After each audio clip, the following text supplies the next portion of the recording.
Penalty in Oklahoma. A judge rules that part of the execution law is unconstitutional. It has nothing to do with the legality of the death penalty itself or the drugs used, but rather the secrecy of not allowing inmates to know the source of the drugs. Our team coverage begins with 2 News reporter Patricia Santos. She's live in the newsroom with more from the family of a victim killed by a prisoner now on death row. Patricia? Karen, there are more than 50 names on the Oklahoma death row list and hundreds of families waiting for justice.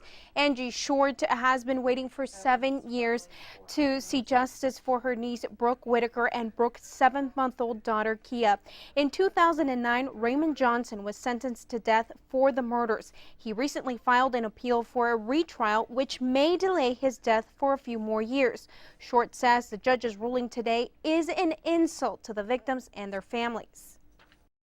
The inmate is worried about what drug they're getting, thinking it might be cruel and inhumane. And what is cruel and inhumane is what he did to Brooke and Kaya. I mean, he hit her in the head, Brooke in the head, several times with a hammer. Johnson set the house on fire with Brooke and Kia still inside alive. 2 years earlier, he had been released early from serving a 20-year sentence for manslaughter. Whitaker left behind 3 young children, and Short says she was undecided about the death penalty before her family's tragedy. And you're going to hear her message to families who are currently waiting for justice coming up on 2 News at 6. Live in the newsroom, Patricia Santos, 2 News works for you.